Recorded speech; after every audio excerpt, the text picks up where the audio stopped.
माझ्यासोबत राजस्थान रॉयल्सचा क्रिकेटर अंकित चव्हाणचे काका आणि मोठा भाऊ आहेत. आपण त्यांना विचारूया त्यांची काय प्रतिक्रिया आहे यासंबंधी. आम्ही पण शॉकमध्येच आहोत. आम्हाला यातलं खरंच काही माहीत नाही आहे. अंकित असं काही करू शकतो याच्यावर कोणी विश्वासच ठेवू शकणार नाही.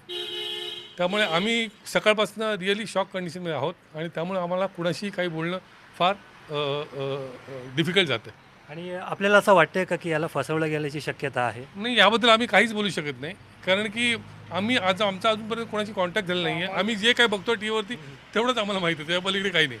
निहार, तुम्ही काय सांगाल? तुम्ही त्यांचे मोठे भाऊ आहात, त्यांचे चांगले रिलेशन आहे, तर काय सत्य असेल असं तुम्हाला वाटू शकतं? मला तर असं वाटतंय की तो हे करू शकत नाही. तो कम्प्लिटली इनोसेंट आहे आणि त्याचा मी लहानपासून बघतो क्रिकेटसाठी तो एवढा फोकस आहे की तो हे करू शकत नाही.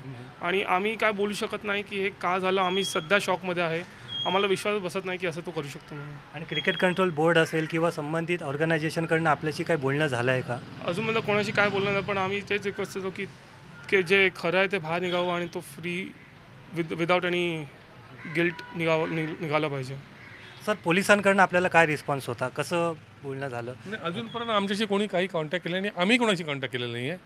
आणि जे काय सत्य आहे ते बाहेर येईल. अंकित आमचा पूर्वीपासून फक्त क्रिकेट आणि फक्त क्रिकेट करतोय. त्याला दुसरं कसलंही काहीही माहीत नाही.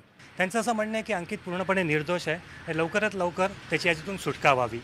व्हिडिओ जर्नलिस्ट श्याम पारसेकरसह रोहन कदम, IBN लोकमत, मुंबई.